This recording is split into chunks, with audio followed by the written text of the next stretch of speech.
welcome to the Third Degree Masonic Podcast, where we are always on the level. I'm your host, Brother Samuel. Welcome back, craftsmen. Thank you for that short break where we were able to recharge our batteries and refresh ourselves. But starting today, craftsmen, we have an awesome interview for you with a Pennsylvania Mason named Brother Austin Shifrin, who also happens to be an author of several awesome Masonic books. Craftsmen, we talk practical masonry, we talk esotericism, but most of all, I think we talk about how, while there are different things in masonry from state to state, there are just some things that are the same and keep us united. Stay tuned, craftsmen, for this awesome interview. And today, craftsmen, I would like to welcome a wonderful guest, Brother Shifrin. Welcome to the show, brother. Thank you so much for having me. So, why don't you tell the listeners where you're from and what lodge you belong to? Certainly. I am here in Pittsburgh, Pennsylvania, in the United States. I've been living in Pittsburgh for about 30 years or so now, which I sometimes is shocking when I stop to think about it. I'm originally from New York. I'm a member of Lodge Ad Lucem number 812. We don't specifically always refer to ourselves as a traditional observance lodge, but we are one of those lodges that's kind of adopted the principles of the Masonic Restoration Foundation. Maybe that's something you and I could get into in the course of the conversation. Yeah, I would love that. And then I'm active in a bunch of the different appendant or concordant bodies. You know, people have different terms for them. I'm involved in York Rite and Scottish Rite and Shrine and a handful of other things as well. So I do keep busy. I can tell. I'm just a member of Blue Lodge, and I feel like my whole life belongs to this fraternity. I can only imagine.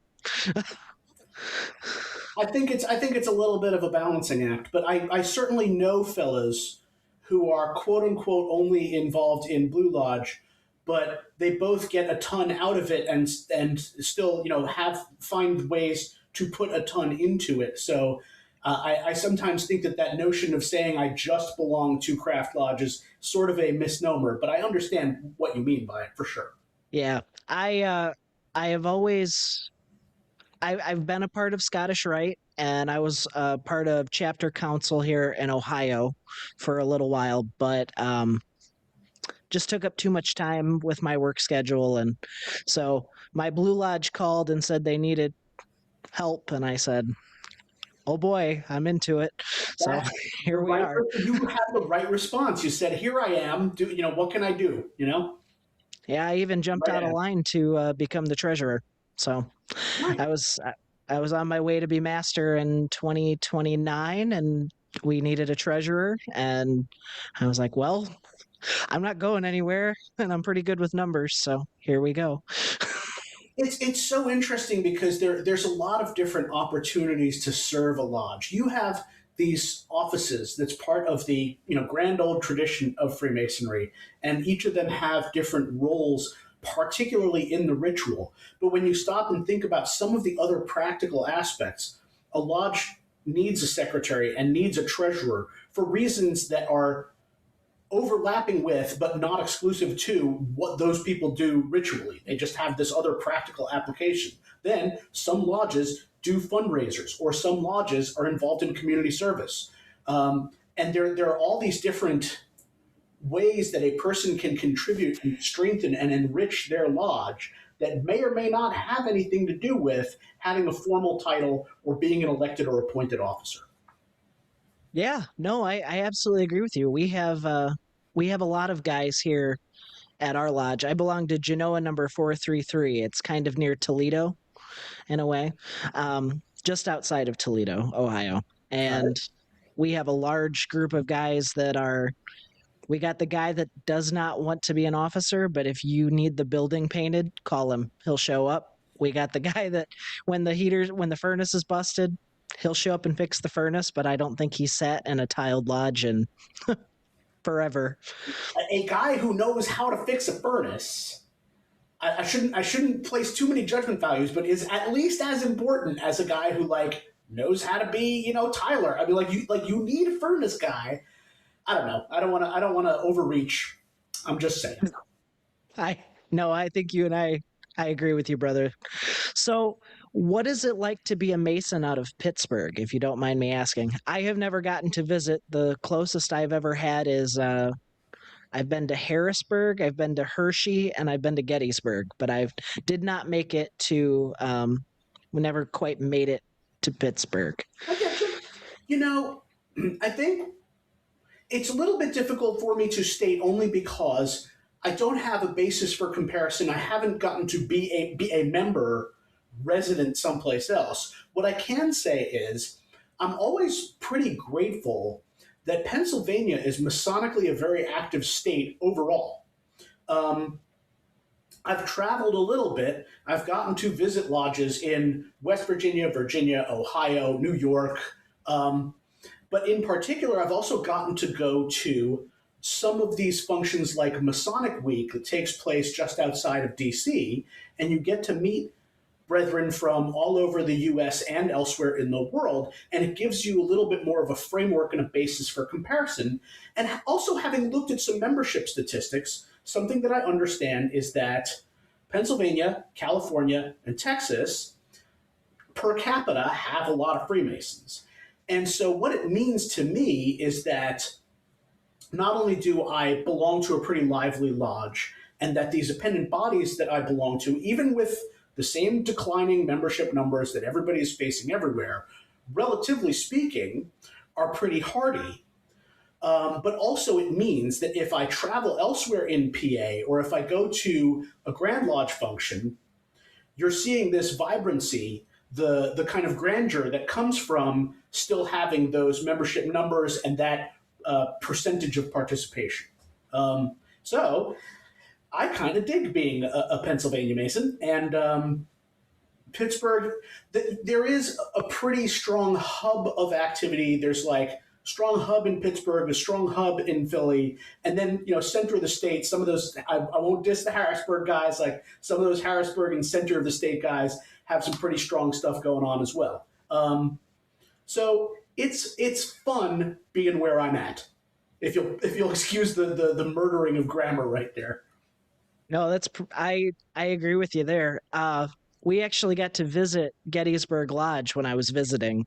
It was probably about 10 years ago or so.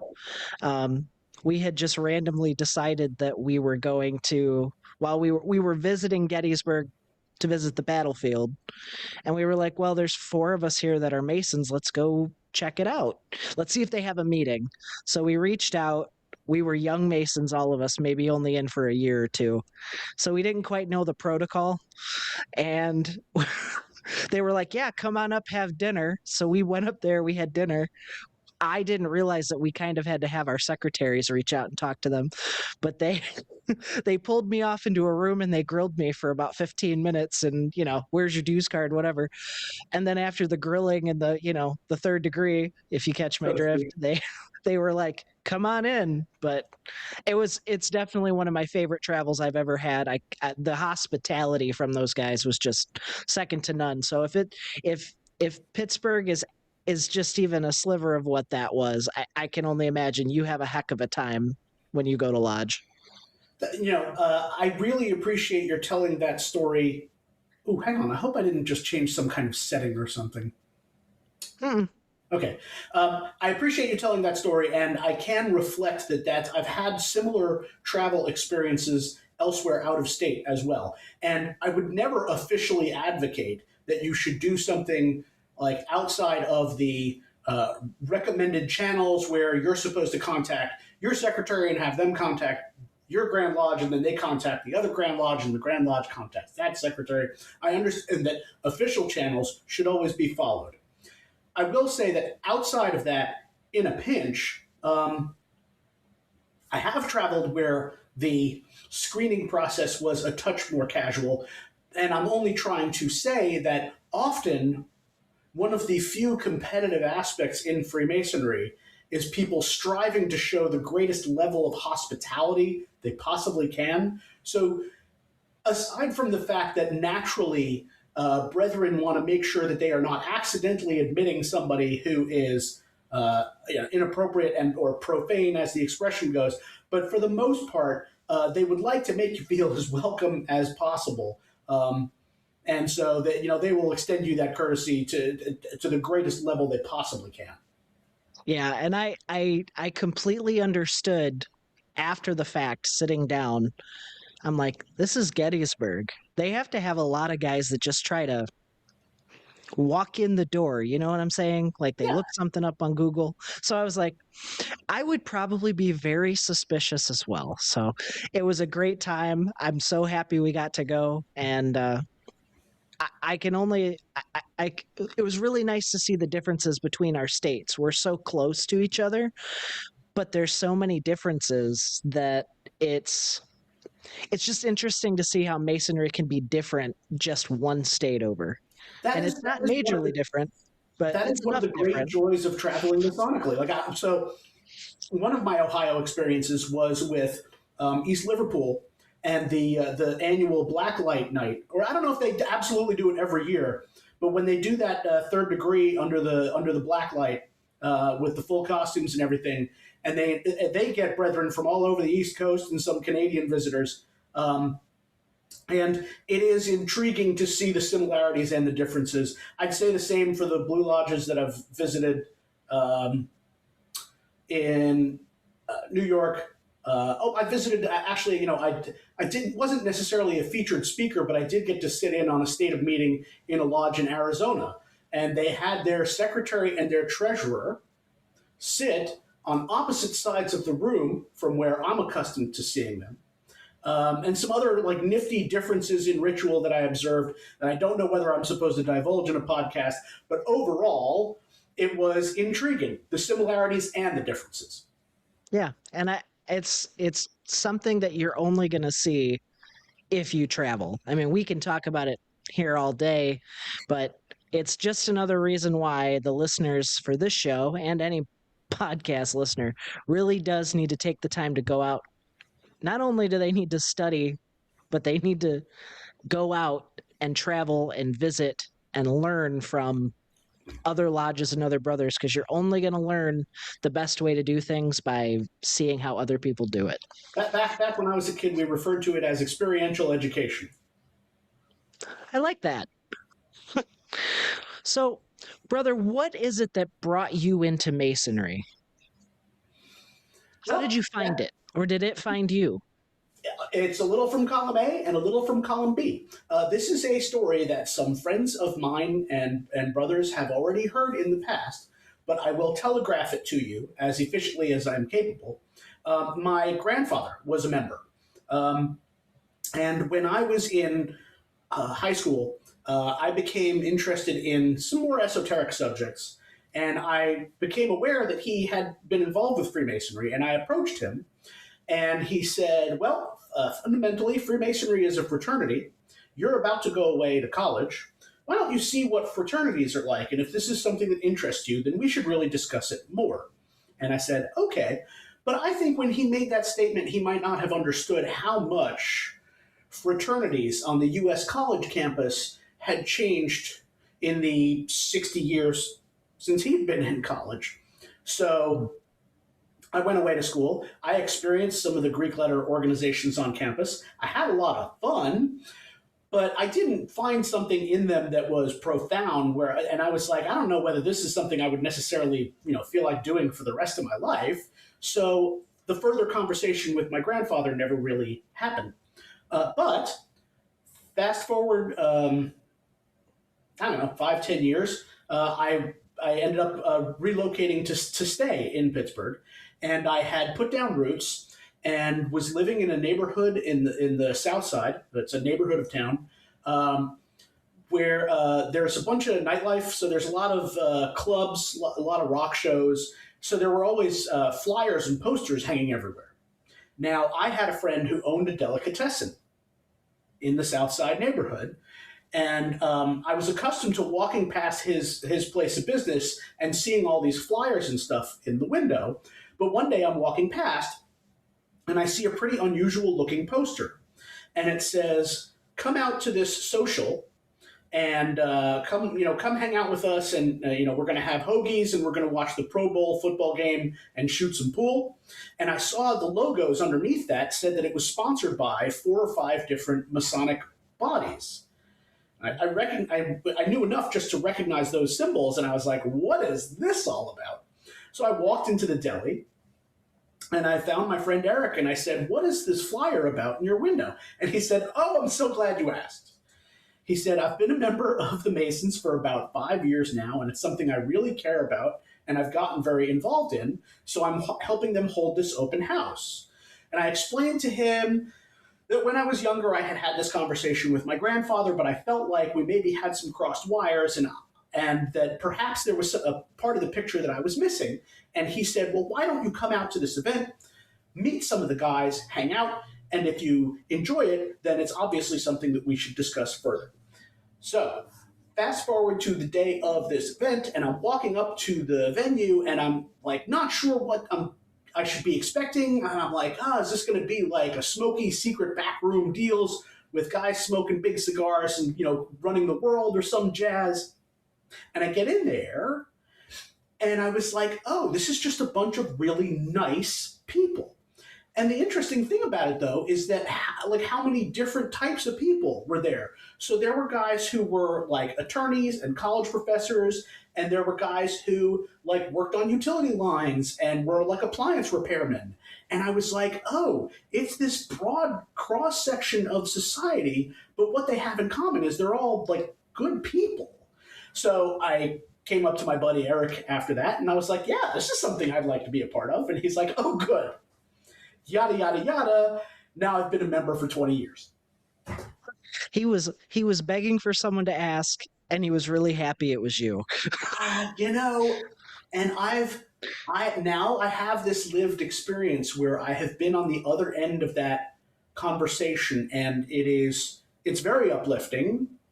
And I think that you will find in the current Masonic blogosphere, or the current discourse, however you want to refer to it, a lot of debate about the notion of, do we solicit people to join versus should we stand back and wait for them to approach us?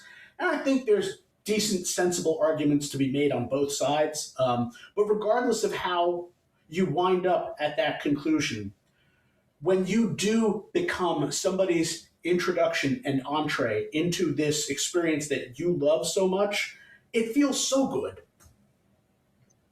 I can wholeheartedly agree with you on that one. It's actually a fun topic we talk about a few times on this show, on how much to I wouldn't say recruit. Recruit's probably a nasty word to use, but how active are we at pushing to get new members versus letting them come to us? But it's still a good feeling either way to find a place that feels like home. Like you walked in the door and you went, this is it. This is what I'm missing. I needed this in my life.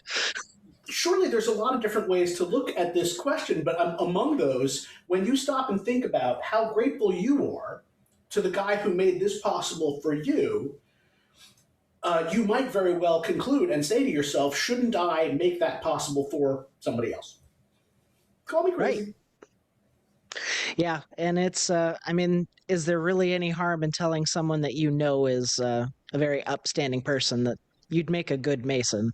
I'm not asking you to join. I'm just saying you'd make a good Mason. I think in my experience thus far, what I find fairly appropriate is I never really shy away from telling other people, sharing with other people what it is I'm enjoying about my experience, right? So, and there's a twofold purpose for this. Not shocking, because there's like at least two layers to a lot of things in Freemasonry. But one is that I feel far less like I am nudging somebody into something when I can just share and explain and demonstrate to them what it is I'm enjoying out of my experience. And it also tends to surprise them if their impression, mistaken impression, was that much more in Freemasonry is required to remain secret. It is not required of me that that I keep it secret how much we donate to charity, or where we got together for dinner, or like whose family we helped because they were in a bind. Like none of that's, none of it. I mean, within the bounds of like helping keep other people's troubles private, to the extent that they deserve their privacy. But like but many of these things are not required to be secretive, and sometimes friends in the general public are caught pleasantly by surprise by this. And then I think the other flip side of this is that what I think is far more likely to be persuasive to people if we would like to entice them to join Freemasonry is explaining and illustrating for them what they stand to get out of it, what benefit they stand to derive, as opposed to communicating to them how badly we need them. This is all food for thought. Right. I mean, it's definitely something each lodge has to take on a case by case basis. But I I wholeheartedly agree with you. It's a how you approach this, not the problem, but how you approach the what do you share? How do you make it worth their while? What would make them want to come be a part of us? Because let's face it, it's probably pretty easy to get somebody to maybe get them through the first degree. You might get them through the second degree. What keeps them coming back? Because it's great to have a name on a roster, but if they're not coming and enjoying or getting out of Masonry what they want to get out of it, are we Not failing? only that, I think it's worth considering that finding it easy to persuade a fellow to take his first degree is more a problem than a solution to anything. Uh, because I think, as you were starting to hint at, the last thing we really need is a bunch of people joining because it was the only way they could find out what was behind that door, and then immediately thereafter deciding that they are not interested.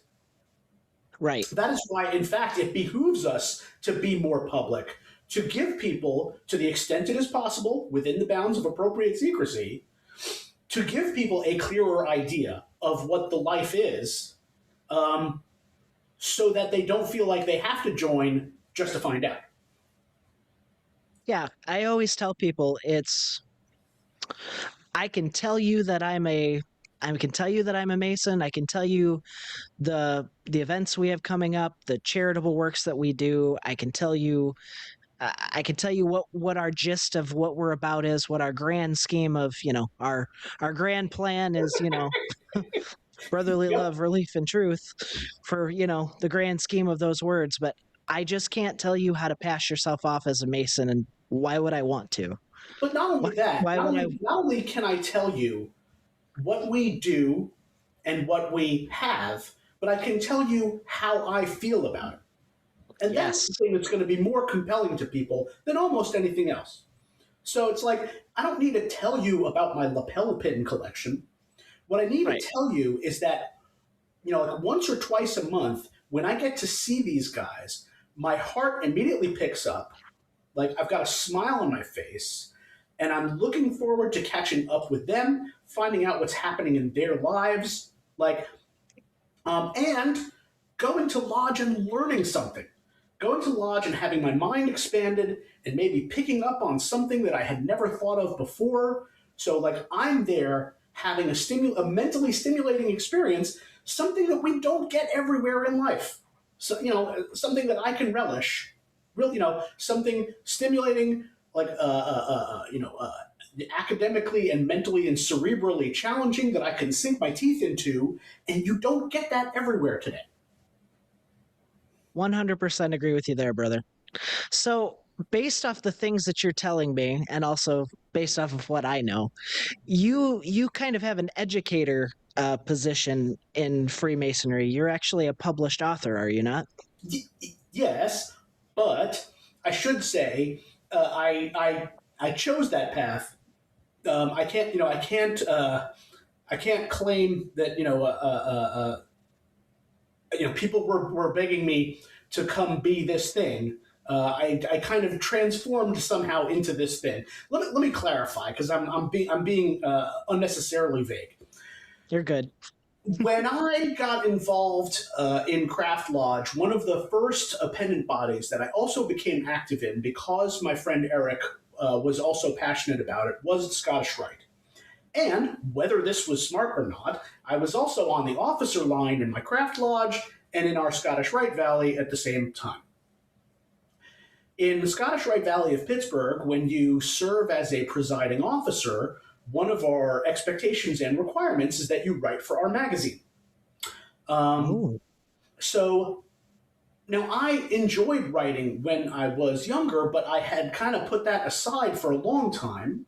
And so when I was called upon to fulfill this obligation, I was pleased to remember that I actually really enjoyed it. And I started to get some pretty positive responses and feedback from readers of the magazine as well. After I was finished with my tenure as a presiding officer, the editorial staff asked if I would please stay on and keep writing for the magazine. So I did. And after a little while, I started to wonder whether there might be enough interest among the brethren for it to be worth my while to collect some of the articles and publish it as a book. I was a little hesitant about this. I didn't know what to expect. But I went out to, what they call nowadays a vanity publisher, right? You bring them a manuscript, you are paying them a fee for service, they will publish what you bring them. So I put out this collection called More Light back in 2022. okay. And that was fairly well received. And I began to travel to different craft lodges and some other bodies, some Scottish Rite Valleys, some York Rite bodies, and do presentations, speaking engagements, mostly based on the material from that book, and occasionally writing new custom pieces for some of these appearances as well. After about 2 years of traveling and doing these speaking engagements, I actually had enough new material to collect and put out a second book. This time I went with a slightly different route, so I did self-publishing through Amazon. I don't know if you consider them like an evil corporate presence or something. Different people have differing opinions, but I had a pretty smooth experience with self-publishing. That was reasonably well received. I continued to travel, do more presentations and speaking and writing, and collected enough new material to put out a third book called No Common Fire, also self-published in just December of last year. Oh, cool. So this has been an intriguing and active journey for me. I have been very pleased with the opportunities that it has afforded me to meet new brethren, to make new friends, to travel, to get to see some different parts of the Masonic country, as it were. It's been a great time. Well, and I've met a lot of Masonic authors. We have a brother Harinko here in Ohio. He's written a few books. He's a member of the Ohio Lodge of Research. I am too. But it's always interesting to sit down and talk with you guys because you're in a niche kind of like I am as a Masonic podcaster. There's not a large group for our audience. But when you find our audience, when you find your niche, it's definitely an act of love. You're not looking to make $1 billion selling a book or having a podcast. It really is an act of love. You are really trying to educate, to promote, to push Masonry, the Masonic experience, and it's just amazing to see the amount of passion that you guys have for your projects. Okay. I love it. It's nice to see it from the other side, from another side of the coin. I am grateful for that. And I think that it's interesting when you choose a genre, when you pick a lane, like whatever the right expression for this is, you find that it's a blessing and a curse. It is easy to find my target audience because we as Masons self-identify.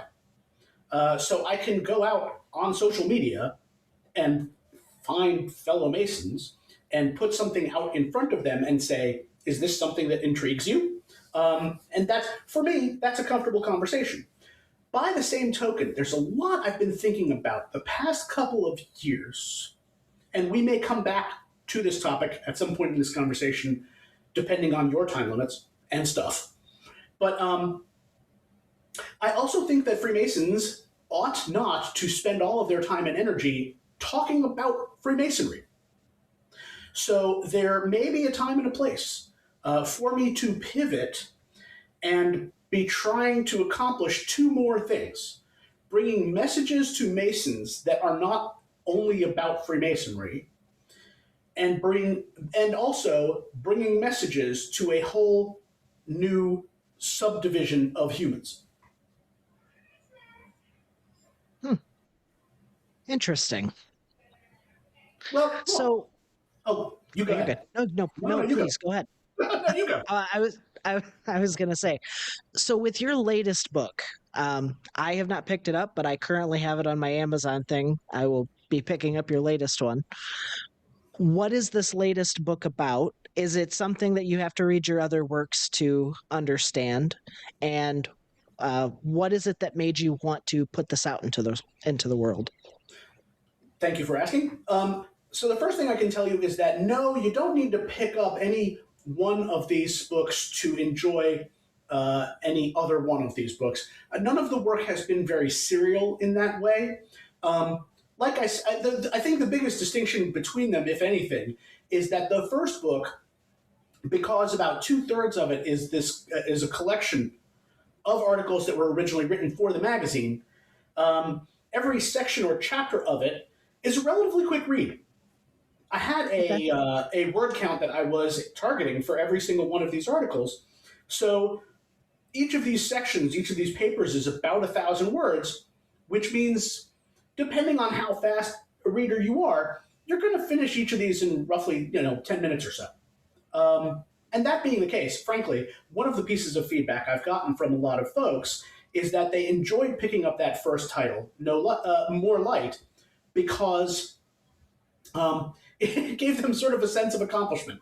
But also, in people's busy schedules and busy lifestyle, they said, I felt like if I had, an hour or a half hour lunch break, I could sit down, I could read something, and feel like I had learned and heard your full statement on some subject matter in that unit of time and completed it. And so now I had ingested something, finished start to finish, and had, as opposed to being interrupted trying to come back to something, forgetting my place, needing to backtrack. I'm sure it helps that you can kind of, after you read one of these chapters, you can kind of mull it over. You got time, you can really take a deep dive into it and think about it rather than trying to keep a bunch of collective stuff together. Brother Sam, you run the risk of getting me off on a tangent, because I don't think any of us have the kind of quiet downtime that we really need to simply sit and think. The amount of time to do that would promote a more mentally and emotionally healthy lifestyle, we don't have that today. If you can give yourself the gift of the luxury of sitting and reading, and then not only sitting and reading, which you need enough peace and quiet to do, but then taking some time afterwards just to stop and reflect on what you just read, a beautiful luxury, to be sure. So when I moved on to write these other two books, there were a couple of goals that I had in mind, which I achieved, but it definitely distinguishes them from the first one. More Light has more Masonic fundamentals. It's some pretty practical and straightforward stuff, talking about what are some fundamental principles and tenets of Freemasonry. Whereas in both of the succeeding books, in Black Ink, Farther Stars, and in No Common Fire, I really wandered a little farther afield. So it's a combination of things from history and sociology, or even mythology and lore, that are tangential to Freemasonry, that help inform our perspective and understanding of Freemasonry, but may not be exclusively just about Freemasonry. And then even wandering a little bit into the esoteric. I touch on Kabbalah a little bit in one. I touch on tarot a little bit in another. So I kind of wandered a little farther afield. That is stuff that appeals very strongly to some Masons and is very much a turnoff to others. So I do feel like I have something to offer to everybody, but not every book, not all three of these books will necessarily appeal to all Masons, and I'm just upfront about that.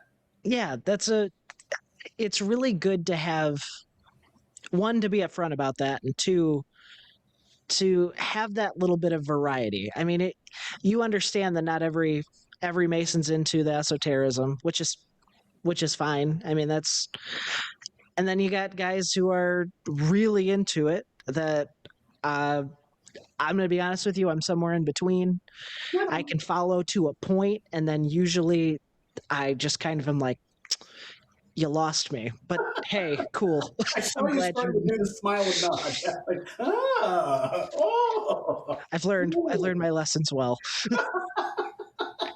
But Sounds like you've met some of these guys. Yeah, okay.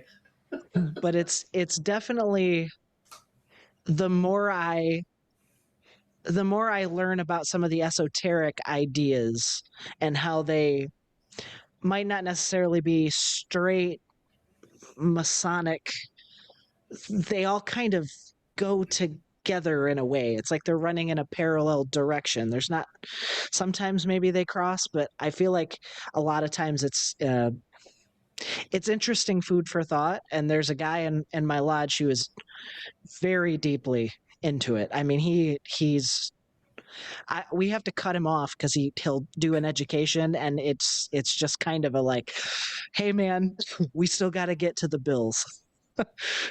But we're having a good time. Let's talk about this. There's nothing wrong with his enthusiasm for that, because there's a time and a place for everything, right?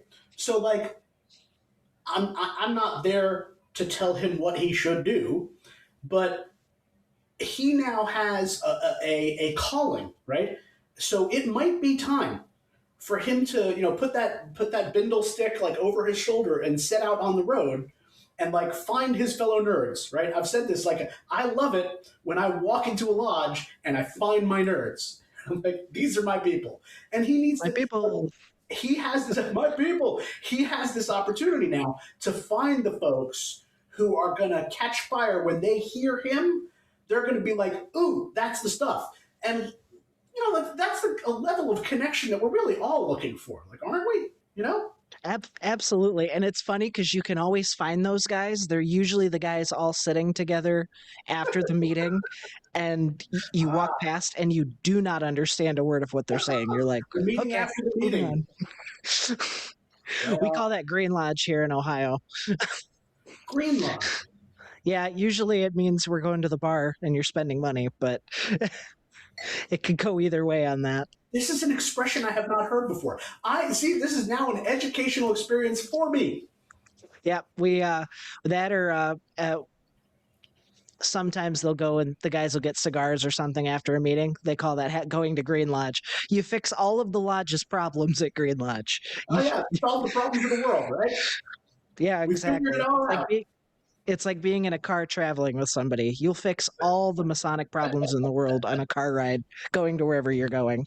See, and that, it's fun that I can get together with you in this virtual space. And, one fella might be in Ohio, one fella might be in Pennsylvania, and another fella might be in Ontario or Hungary or Poland. There is an online Masonic group, the Global Masonic Chat, and on Thursdays at something like 3:00 Eastern time, they actually do like a group Zoom, and I mean, you're talking to fellows from around the world, but like we know this. The unity, the harmony, like we understand the common ground that we already have. So it's like you don't have to prove something to me first. Like if I can get the vibe just from talking to you, like, yeah, he's a brother, and then like that rapport is there instantly. Like, if you'll pardon an oxymoron, all corners of the globe, like the rapport is there instantly.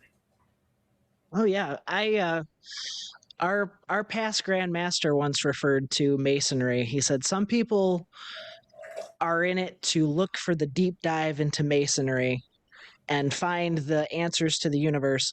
Some people look at it as your ticket on the train, and you know everybody that's on the train. I'm one of those people that really likes the ticket on the train because to me, you're a Mason.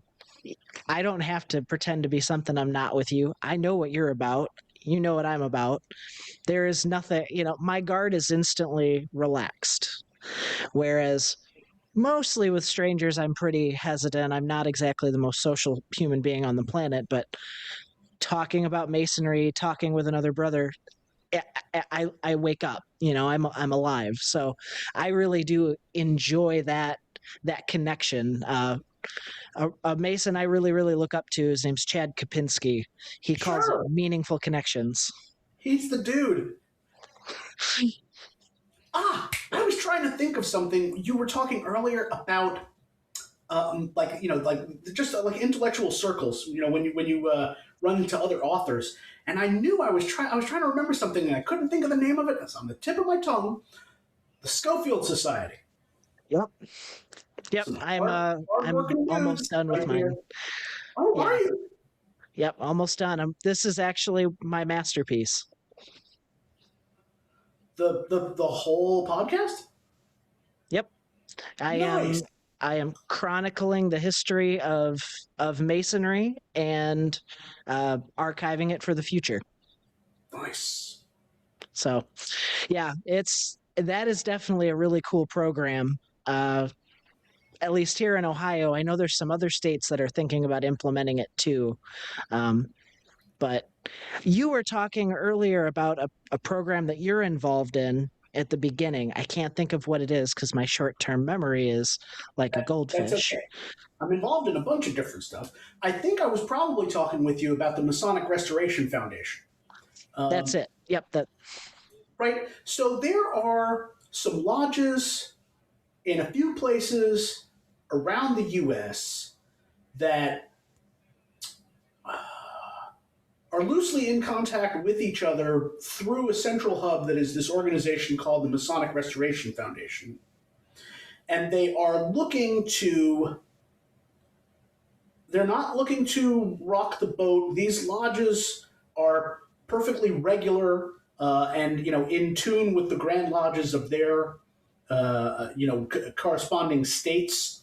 Um, what we do differently is taking more of a slow cooker approach to our Freemasonry because we Mhm. want to provide a depth and richness of experience to our members that we feel gets lost sometimes in the hustle and bustle of contemporary life. So, in a lot of craft lodges in more than one state, you might find that a fella um, meets someone, expresses his interest in Freemasonry, gets a petition, sometimes has to go through a certain bureaucratic process within the lodge, but a month or so later might be receiving his first degree, and a month after that his second, and a month after that his third. At our lodge, things don't transpire in quite this fashion. Ooh. A fella approaches one of us and says he's interested in getting involved in Freemasonry. He has to come to a minimum of 6 social gatherings to get to meet and know everybody before he's even allowed to submit a petition. Those 6 social gatherings can include our lodge dinners because we hold them after the meeting is already closed so guests can join us. Mhm. Then let's say the fella turns in his petition and is in fact balloted upon and approved. In between his degrees, not only does he need to learn all of his work verbatim, to the satisfaction of all the brethren when he demonstrates his proficiency, he needs to compose and present a research paper in Oh, between each of his degrees. okay. So, yes, we have fellas who have taken a year or so to get from the petition process to their third.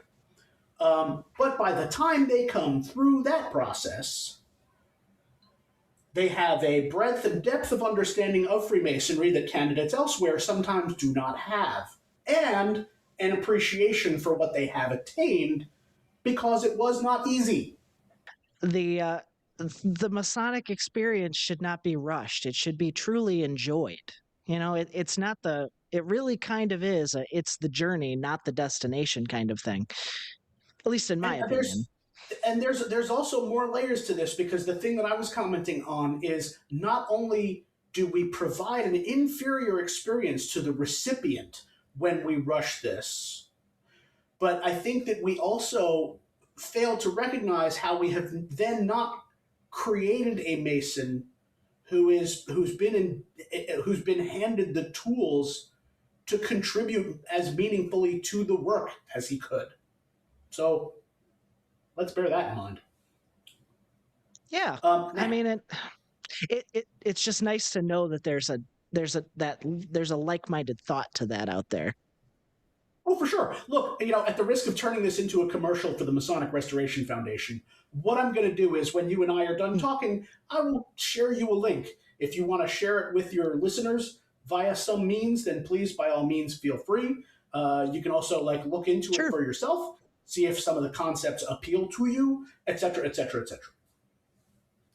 sure. I appreciate that. Thank you. No problem. This is sharing. This is what it's all about. Hmm. So now we're kind of at the point where I would like to kind of dig into your head just a little bit and get your opinion on a couple of topics, if you don't mind. And Fire there are away. no right or wrong answers to these, but these are they're always interesting to see the answers that come up for these because they're always different for each person. Right on. So, do you have a Masonic hero or a Masonic figure that you look up to or that inspires you? Well, honestly, there are a couple. I mean, at the risk of sounding perhaps even a touch corny, uh, when it comes to this question, I often think of this fellow who was my first line signer, this brother by the name of Eric Cohen. And for if you have any listeners who are not themselves Masons, uh, a first line signer is making reference to the place where somebody vouches for you on the form with which you apply to join this organization. So that they're somebody who's rooting for you and somebody who's vouching for you and saying that you're a person of good character. Um, so my friend Eric is the one who owned the delicatessen in the story, at the very beginning of our conversation. And so what are the things that I admired about him? For one thing, he was a creative fella. He was a songwriter and a musician. And I really enjoyed that aspect of him. And the fact that he found, these ways to express himself, both his intellect, but also his emotions through song. Um, he was kind of a larger than life figure. Uh,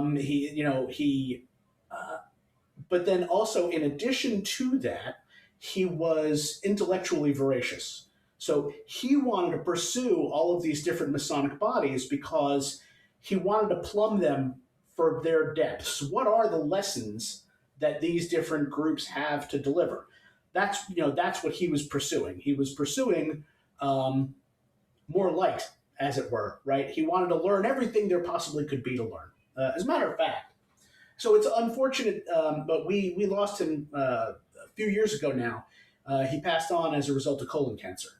Oh, Um, but many volumes in my library that I cherish, uh, I inherited from him. Um, so I like to think that a piece of his spark and his intellect is something that I carry with me and try to help perpetuate in the world his legacy. that's amazing. It's I always love we get the answers of, George Washington, Ben Franklin. I really love hearing the personal stories of the guys who you personally know that inspired you to be what you are in this fraternity? Because it's guys like that that really truly passed the torch. They lit the sacred flame, as our past grandmaster would say. It's very inspiring. Yeah, well, I appreciate that. Thank you. There are these figures who loom large in the mythos of Freemasonry, and we lionize them so much that we might kind of lose track of their humanity. So, like George Washington, like just saying the name, it feels like it appears, in letters 10 feet high made of gold, George Washington. So, we might lose track of the fact that this was also just a fellow human being who put his pants on one leg at a time. Right. But this man Eric was, part of my life. When I was a baby Mason, and I was driving out to, not only to lodge, but going to go for meetings, but going to lodge for practice. My commute, coming from way downtown Pittsburgh to get out to the sticks where my first Blue Lodge was, we would stop at his house first, and his mom would feed us. And it's like so. Not just my hero, but my friend. Yeah. It's I mean it's amazing. It truly is. And to think, you are who you are because of the things that you learned from this man. And men like him in your life. I'm sure he was not the only one, but there are many that kind of turn us into being the future spark for the fraternity, to be the next person that has to light the flame. And that leads me into my next question of being, what would you like to tell Masons of the future? Okay, this is something that a friend of mine from out in the eastern end of Pennsylvania and I have been discussing in greater length and depth the past year or so. I would like to tell Masons of not only the future, but Masons of today that Freemasonry is not about sitting around talking about Freemasonry. Now, Brian and I have been referring to this together recently as the meta problem because it's, that meta level, that self referentiality of the thing talking about itself.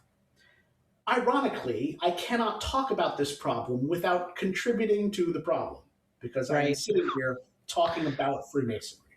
right, But if you think about some of the men that we admire most and harken back to some earlier era, there have been people who have spent a lot of time and ink writing about Freemasonry, but you could be talking about history, both on a day to day level, and what are the greater forces driving the engine of history. You could be talking about finance. You could be talking about politics. You could be talking about culture and religion. You could be talking about art. The purpose of Freemasonry is for us to be sharpening our intellects and growing in virtue. And if we spend more time and energy sitting around talking about Freemasonry, that is time is a zero sum game. We all know about the lessons of mortality that are connected uh, within Freemasonry. And so I only have so much time here on Earth overall and with you on this podcast. So the more time and energy we commit talking about what Freemasonry is and does and what it should be doing, the less time we are talking about the activity of sharpening our intellect and growing in virtue. we're more than the sum of our parts. Yep. I That's perfect.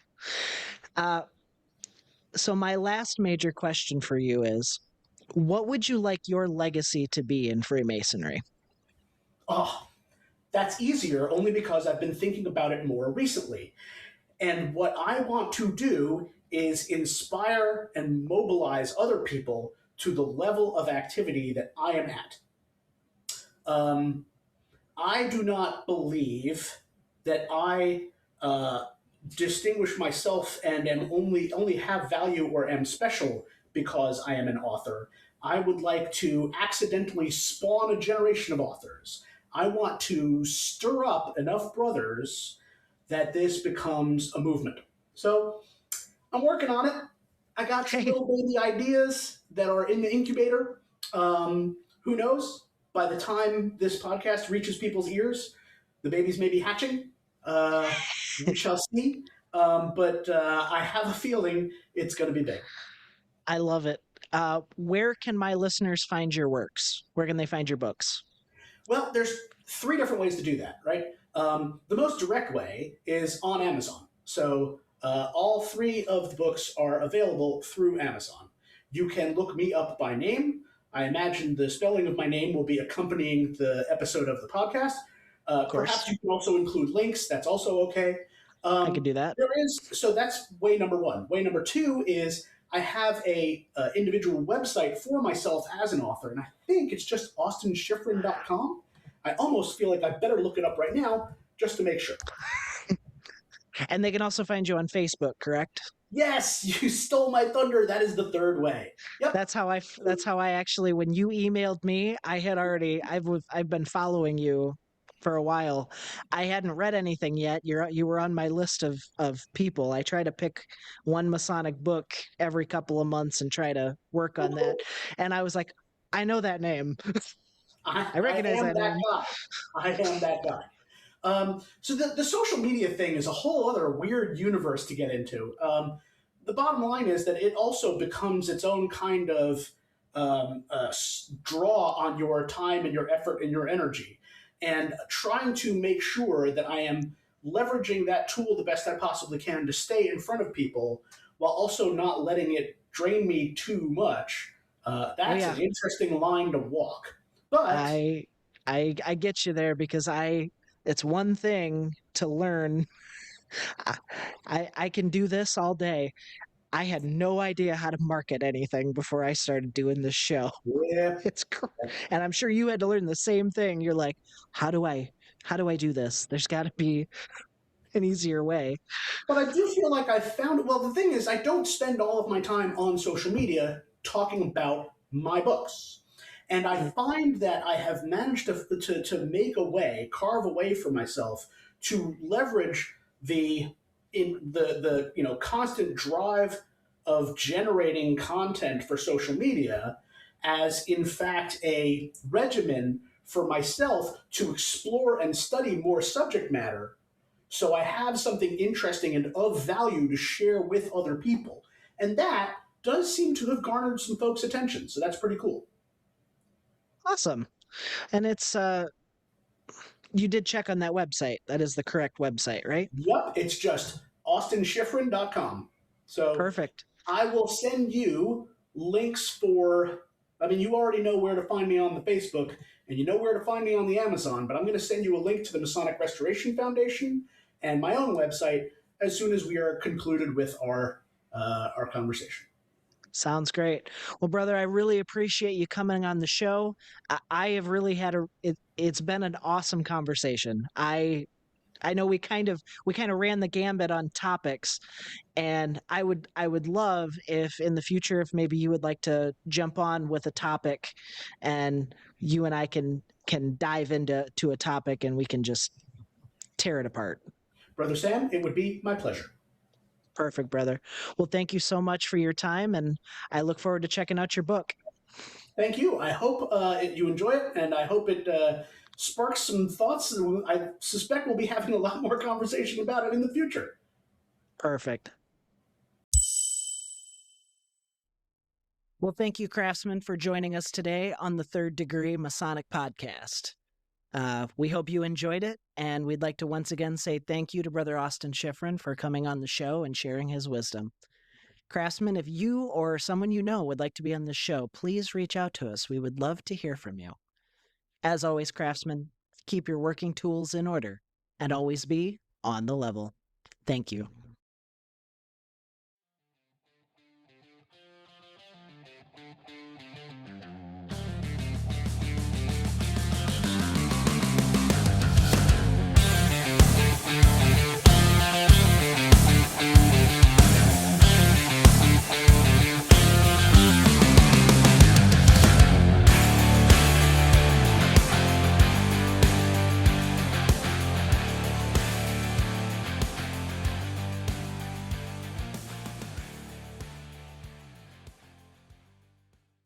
The views and opinions expressed on this podcast do not reflect those of the Grand Lodge of Ohio, its officers, or any of its jurisdictions. They only reflect those of the hosts or guests.